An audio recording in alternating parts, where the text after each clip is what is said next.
Alhamdulillahirabbil alamin. Wassalatu wassalamu ala asrofil anbiya'i wal mursalin wa ala alihi wa sahbihi wa sallim ajma'in. Ambil diminum.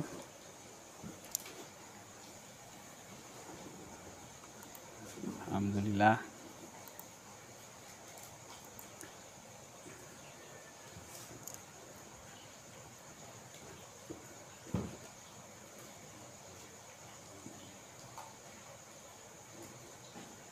Ini saya ngelihat yang sedang online udah banyak ya, ada 100.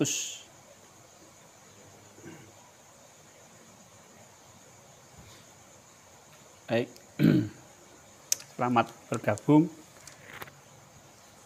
untuk yang online dan selamat datang kawan-kawan, sahabat semua yang terutama dari jauh, Pak Kame, rombongan yang tadi alhamdulillah habis maghrib ya Pak Kame, ya. Sudah menetapkan hati, menetapkan jiwa untuk menjalankan DNSA 3T ATP. Setelah maghrib lanjut ke Isya. Isya kita belajar. Setelah Isya kita belajar waskita Quran. Bapak Ibu, orang itu masalah hidup ya. Itu kalau enggak masalah keluarga, masalah pekerjaan, dan masalah kemasyarakatan, masalah sosial.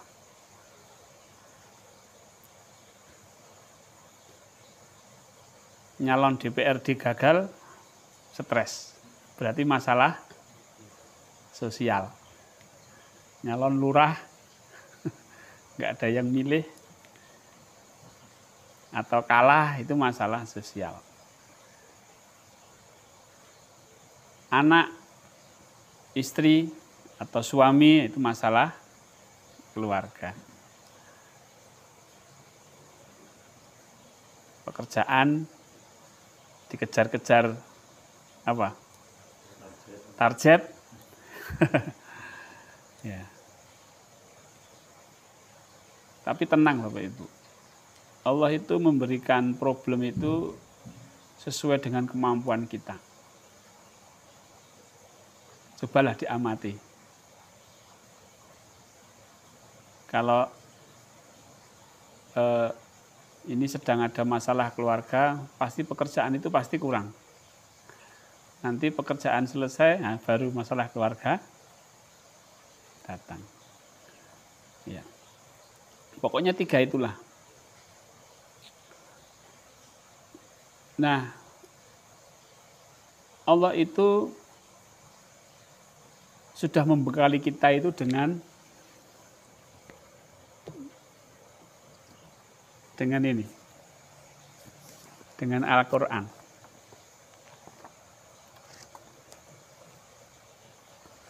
Ya. Dan alhamdulillah sudah banyak yang membuktikan, Pak.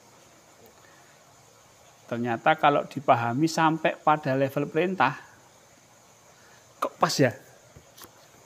Tadi kita buktikan. Berempat tadi ya, Pak Kame, Pak Indra, Pak Jais, sama Pak Hidayat. Ya. Ada yang tidak pas, Pak?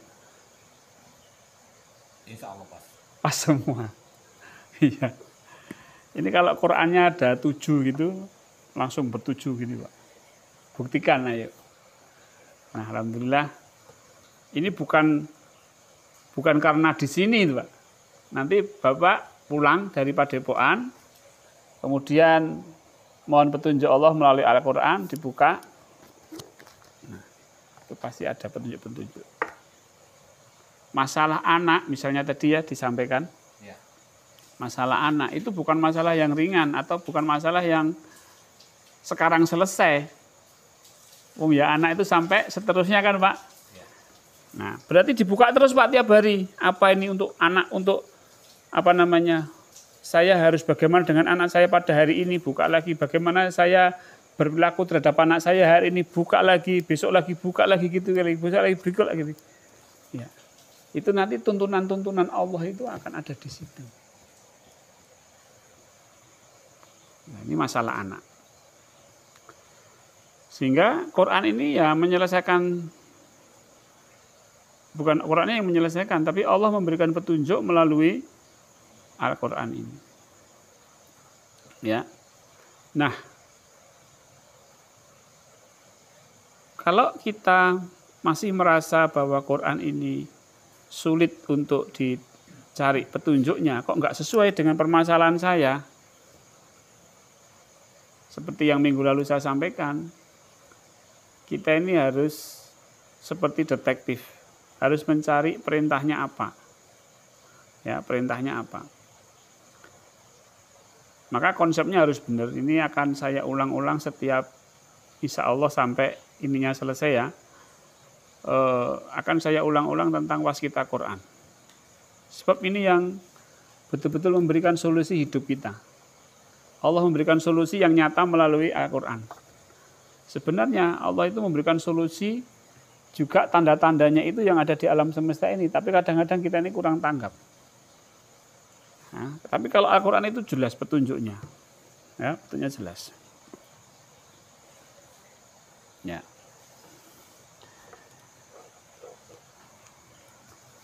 Nah, tadi kalau di surat Yasin tadi dibuka ya surat Yasin tadi. Yasin wal Qur'anil Hakim. Jadi Al-Quran itu adalah penuh hikmah. Penuh hikmah itu berarti di dalam ini hikmah. Hikmah itu orang yang tahu hikmah itu berarti orang yang waskito. Hikmah itu berarti dia tahu di balik tanda itu apa. Maka itu orang yang bisa membaca hikmah. Jadi kalau misalnya lampu merah, kemudian dia kecelakaan, hikmahnya apa? Dibaca gitu. Kalau dibaca kecelakaannya ya sakit. Tapi kalau dibaca hikmahnya,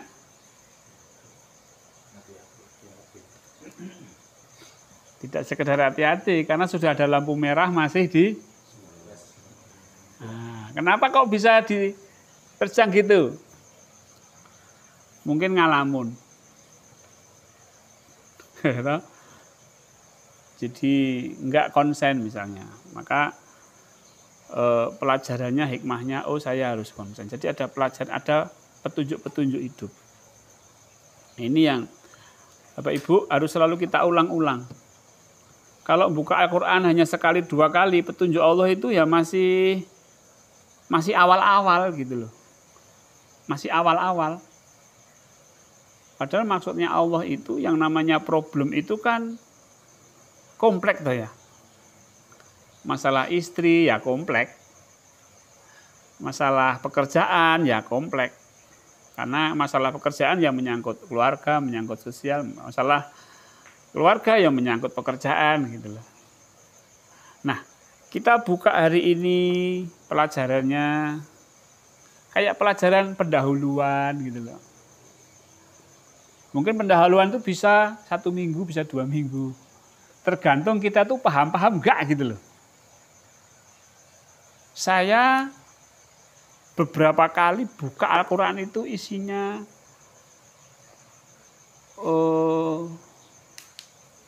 tentang sabar gitu. Besok buka lagi tentang sabar, besok buka lagi tentang sabar. Berarti saya belum berhasil sabar. Sehingga Allah memerintahkan saya untuk sabar. Nanti kalau sudah bisa sabar, perintahnya dia, pelajarannya beda lagi, Pak, untuk amanah yang sama. Jadi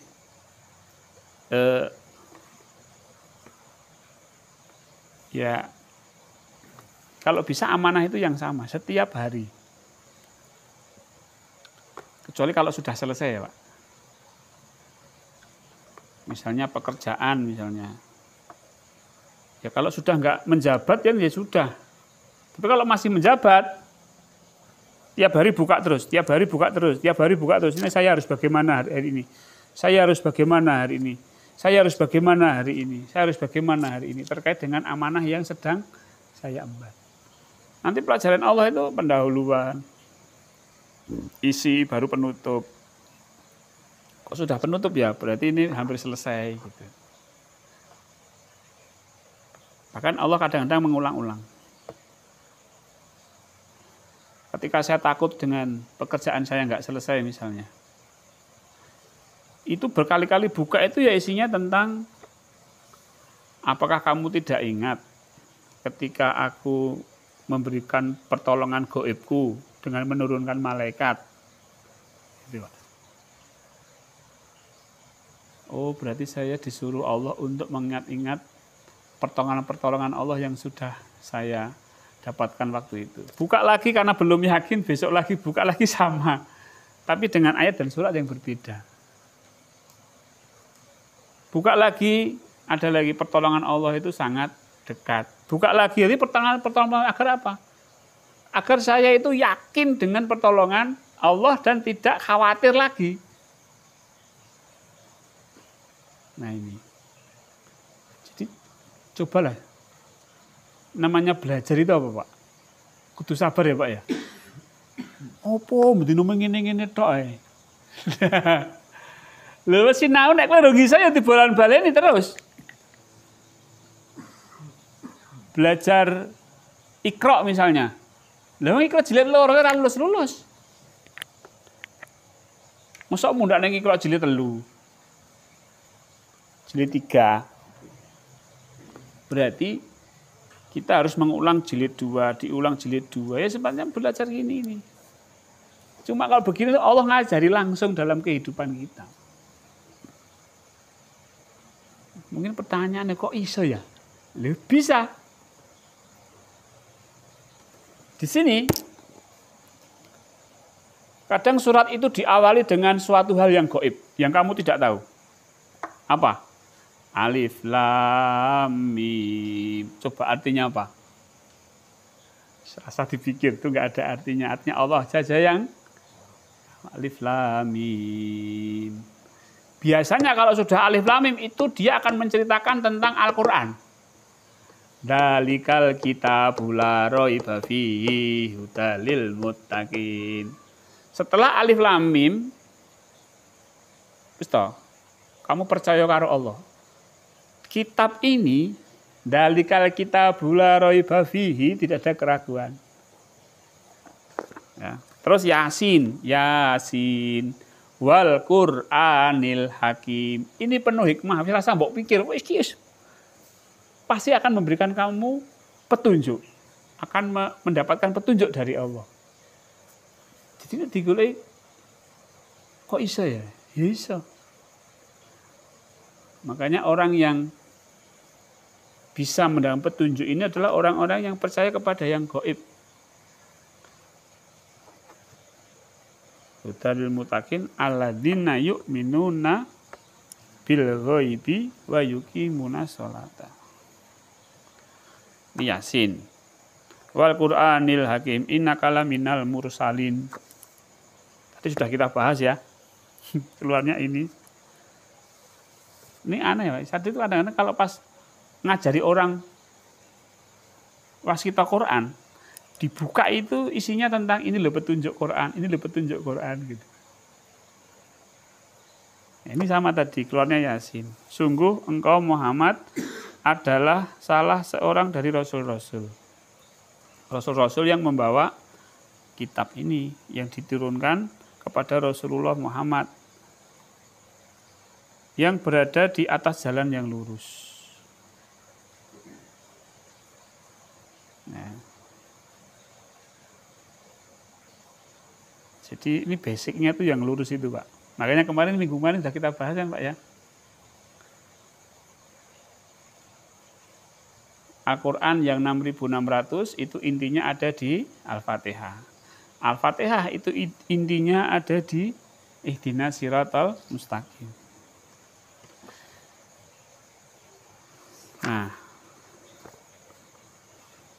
Nih misalnya nih surat apa nih? Al-A'raf. Ya, Al-A'raf.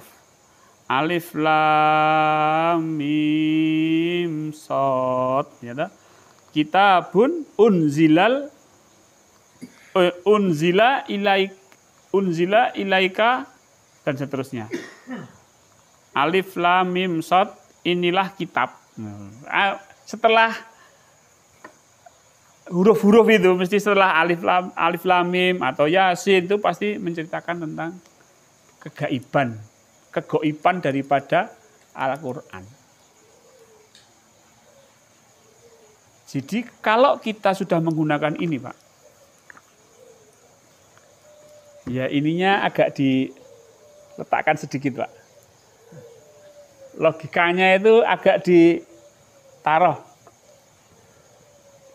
Wah, orang nalar nih. Nah, orang nalar menurut nalarmu kan gitu. Masa kon suruh sabar? Ya sabar. Masalahku ruwet, masa suruh sabar? Ya sabar, coba sabar. Sorry. Nah, sabar, suruh tawakal. Tadi Pak kami disuruh apa Pak? Diperintah apa Pak tadi Pak?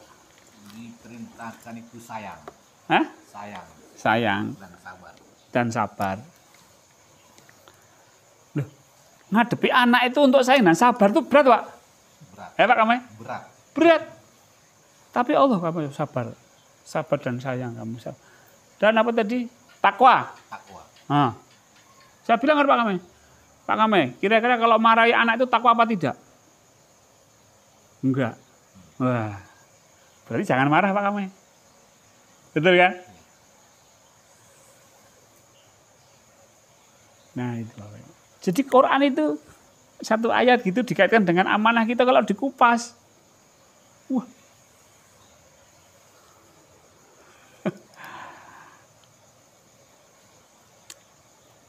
Kalau dikupas, wah. Bisa membuat orang itu apa Pak Kame? Tadi rasanya gimana Pak Kame? Rasanya itu lego. Lego. Orang Lego Pak, Lego. Lego itu dijual. Di Lego itu ada dijual. Lego. Lego itu plong ya. Plong. Itulah namanya Quran itu sebagai obat Pak. Sebagai penawar. Ya, penawar. Stres itu racun Pak. Misalnya stres itu dianggaplah racun ya Pak ya. Penawarnya apa Pak? Obat. Ini Quran. Ya, obatnya itu Quran. Iya, penawar. Bukan obat, Pak. Penawar. Penawar. Penawar dan obat itu sama nggak sih? Beda. Beda. Penawar. Jadi kalau hati ini stres itu kan baiklah, stres itu pahit lah gitu. Kemudian dikasih apa biar tawar itu. Nah, dikasih sesuatu biar nggak pahit apa? Kasih gula. Jadi ada penawarnya. Penawar itu bisa jadi obat juga. Jadi penawar itu misalnya racun dikasih penawar biar racunnya itu tidak. Nah itu. Nah ini itu penawar. Jadi Bapak Ibu,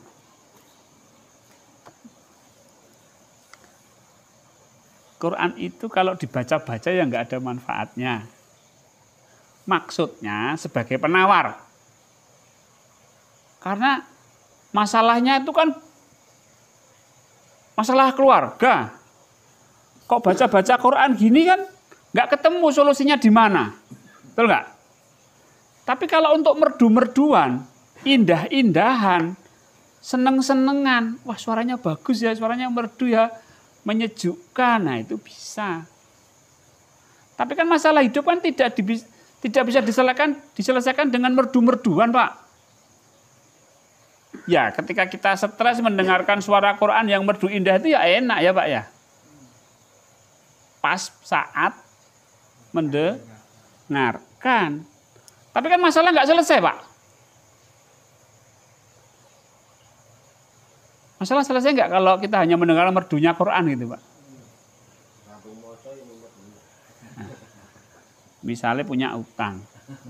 Terus kunoke merdu-merduan ngono kuwi, Pak. Utangnya lunas ngono misalnya. Apa ya iso? Misalnya masalah istri, masalah anak, masalah suami gitu. Apa yang nganggo merdu-merduan terus anaknya jadi lulot gitu? Enggak. Nah itu ada kasusnya Umar bin Khattab mendengarkan. Umar bin Khattab itu mendengarkan itu karena dia paham isinya, Pak. Bukan merdu-merduan gitu. Tersentuh dengan merdunya suara baca Quran. Enggak. Karena paham dengan isinya kok mengena di hati, nembus gitu loh, Pak. Wah, ini bener. Nah, masuk Islam kan gitu. Jadi ada satu hikmah-hikmah tadi. Itulah penawar.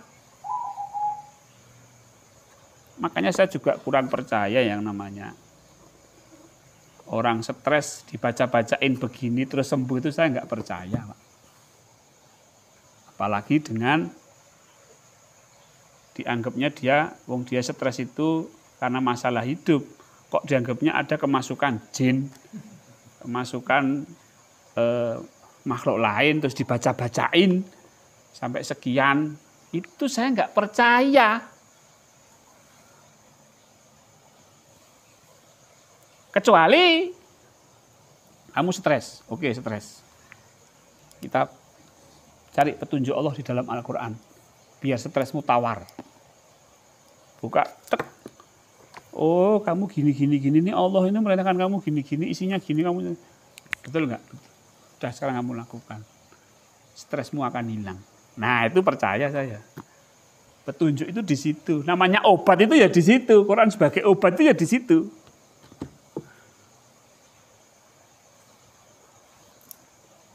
Ya karena saya banyak menemui kasus, Pak. Tidak satu dua.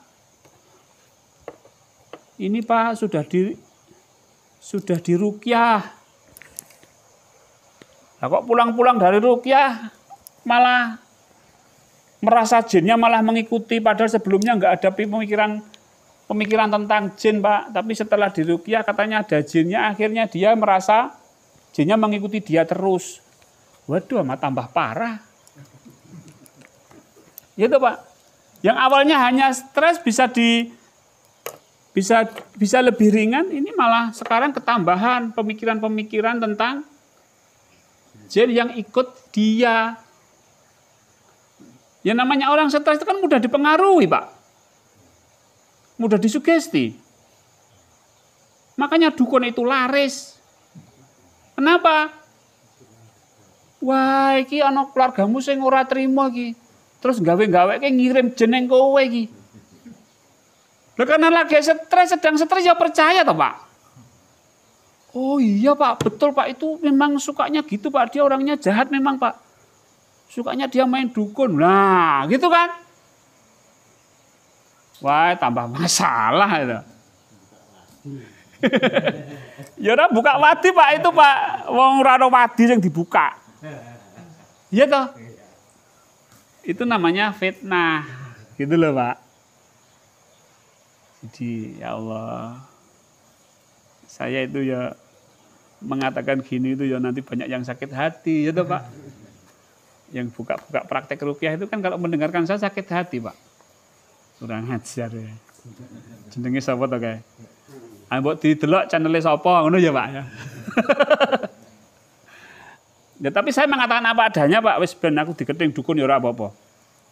Engko nek aku disantet piye? Wah, aku di Gusti Allah, tenang ae. Saya punya Allah.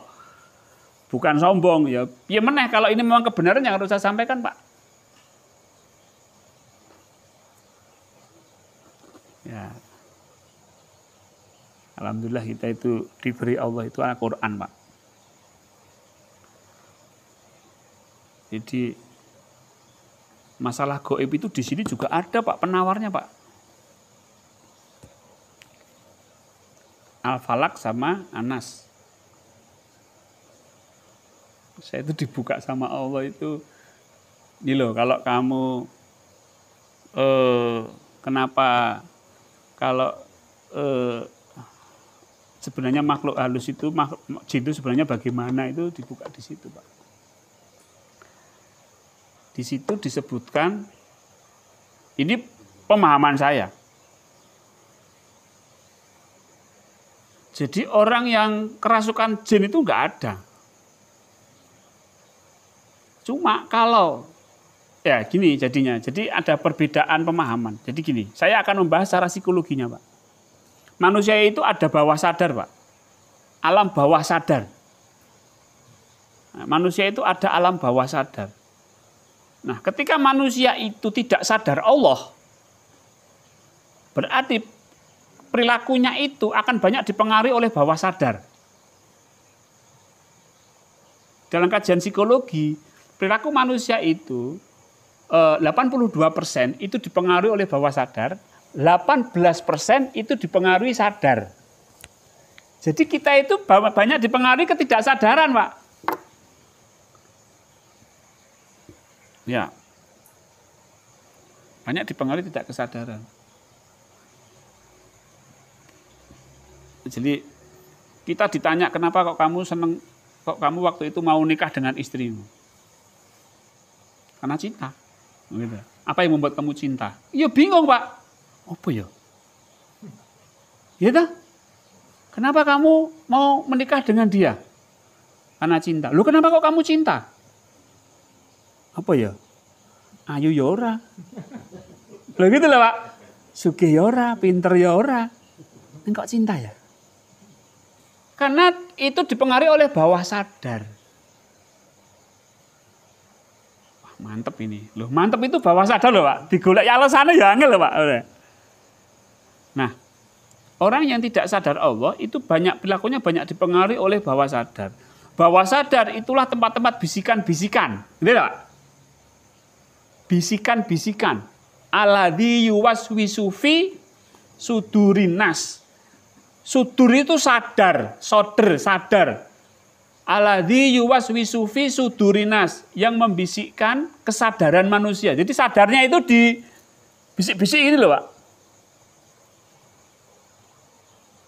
Tanya aja lah orang yang terganggu jin itu. Pasti di awalnya dibisik-bisiki, Pak. Sehingga dia masuk ke alam bawah sadarnya tanpa tidak sadar. Akhirnya dia menjadi apa yang membisiki dia. Jadi gini, di sini itu sudah ada misalnya penunggu, sudah ada jin penunggu sungai misalnya dia. Di sini sudah ada misalnya. Jadi sudah pernah mendengar cerita orang. Itu angker tempatnya itu. Itu ada jinnya di situ. Ya toh? Sini masuk. Jinnya itu sudah tua. Itu sudah tua, perempuan pakai kemben, dan laki-laki sudah tua pakai ikat gini. Dan masuk bayangan di sini, Pak, masuk bawah sadar. Nah, ketika dia kondisi melamun gini, Pak, bisikannya masuk. Terhanyut kepada alam, terhanyut pada tadi larinya ke apa? Alam bawah sadar tadi tentang penunggu sungai tadi. Maka ini akan langsung mereplace, langsung kesadarannya akan dikuasai oleh bawah sadar. Plek. Jadilah dia seorang kakek-kakek. Teriak-teriak minta ini dan itu. Ya namanya kakek-kakek zaman dulu mosok minta kopiko. Mintanya mesti kopi pahit, gitu kan. Kembang setaman, senengane wong dhisik gitu. Jeneng abang putih mesti ngono gitu. Apa jeneng abang putih? Senengane wong dhisik lah. Jadi itu karena sudah ada di sini, Pak. Makanya kalau orang Jawa, orang sekitar situ di situ kesurupannya ya seperti itu. Coba kalau ada orang misalnya orang Rusia.